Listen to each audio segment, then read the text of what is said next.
اولا كده بسم الله الرحمن الرحيم. ما تقارنش نفسك بيا، ما تقارنش نفسك بيا تاني خالص خالص بقى. هو قبل كده اصلا ما كانش فيه مقارنه، بس بعد كده مفيش مقارنه معايا خالص خالص. اهو اهو اهو. ما تقارنش معاه، يعني ما تقارنش النادي ده باي حد تاني في افريقيا نهائيا. اولا تاني حاجه عم قفشه، وقسما بالله عم قفشه جمالك كترت، وقسما بالله عم قفشه جمالك كترت اكتر من اللزوم، وخلينا احسن واكتر بطوله اهميه في تاريخنا كله افريقيا وغير افريقيا. حلو. واخي ومطلعنا نص نهائي كاس عالم للانديه قصاد ريال مدريد. قصاد ريال مدريد انت طالع نص نهائي كاس عالم للانديه قصاد ريال مدريد. فمعلم بعد اذنك، بعد اذنك اي تيشيرت غير النادي الاهلي هتكلمني، ما مش هينفع تكلمني، معلش. انت موجود قفشه في فريقك، مش هينفع تكلمني، مش هينفع تسلم عليا ولا هينفع تكلمني، مش نهائيا. انت واقف يا عم قفشه؟ انا دلوقتي اصلا انا بتكلم في الفيديو بتكلم على قفشه، انت واقف؟ طب اقف، معلش. حق يا معلم، حق اقول لك كده واكتر من كده، حق اقول كده واكتر من كده. قفشه جايب لك اكتر حاجتين انت احتجتهم في حياتك، واكتر واهم حاجتين تقريبا في حياتك وفي تاريخك كله. انت كمشجع اهلاوي مفيش حاجه ومفيش لحظه فاتت عليك اسعد من لحظه نهائي افريقيا بتاع الزمالك، واسعد من اللحظه دي كمان. انت من بعد نهائي افريقيا الشغف في الكوره قل فشخ، وبعديها رحت كمان اصلا اللحظه دي والاثنين اللي جابهم لك بقى قدام عمنا قفشه. فانا بعد كده يا معلم وانا بتكلم في الفيديو عن عمنا قفشه، عمي وعمك وعم اي حد موجود في القاره دي كلها، واي حد في مصر غصب عن اي لاعب في مصر اصلا عموما، تتكلم وانت واقف. انت تتفرج دلوقتي عليا كمان وتتكلم وانا واقف، يعني حتى وانت بتتفرج عليا قفشه انت واقف، انت واقف، ما تقعدش وانت اقفي. وانت يا ابني اللي بتذاكر ما تذاكرش، انت مش مهم المذاكره، المهم ان انت تقف لعمك قفشه. بجد يا جدعان قسما بالله جمايله كترت اكتر من اللزوم. شكرا يا عم قفشه، على راسي، على راسي من هنا يا معلم.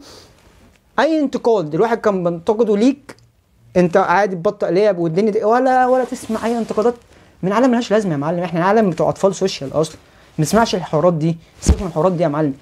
كمل في المسيره دي، كمل في... اقعد ساكت، وفي الاخر تجيب له بطوله، او تجيب لي مثلا تاهل مهم قوي، او تجيب لي بطوله مثلا اهم بطوله في تاريخ. ايوه اهم الحاجات دي، ما تعملش اي حاجه في كاريرك كله غير الحاجات دي. شكرا، انا كده مكتفي بكاريرك ده بامانه والله العظيم. انا مش هتكلم بقى على طريقه لعب ولا الماتش اللي كان مخنوق وكان مقرف بطريقه مش طبيعيه.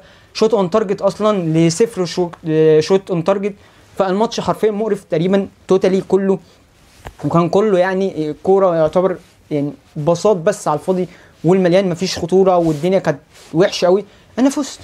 انا فزت يا معلم، وراح اقابل نادي القرن الاوروبي يا معلم. انا راح اقابل نادي القرن في اوروبا، وانتوا ليه مستغربين ان انا فرحان كده؟ انا لازم افرح كده واكتر من كده. احنا مفيش نوم لحد يوم 8. انا رايح اقابل ريال مدريد، نادي القرن، واكتر نادي متوج بالتشامبيونز، حلو، واكتر نادي متوج بالدوري، واكتر نادي النادي الاعظم في تاريخ كرة القدم يعتبر، حلو. انا راح اقابله وفي نص نهائي كاس عالم للانديه، يعني بطوله رسميه 100%. انا لو طلعت هطلع مركز رابع واسمي خسران من ريال مدريد، حلو. عندي امل، عندي طموح، عندي طموح. كولر واللعيبه خلت عندي طموح ان شاء الله بالاجلي فوتبول افوز سالب 1-0 عادي، وافوز واتاهل ضربات جزاء اي حاجه. المهم ان انا اتاهل للنهائي، واتاهل للنهائي على حساب ريال مدريد. تخيل تتاهل على النهائي على حساب ريال مدريد.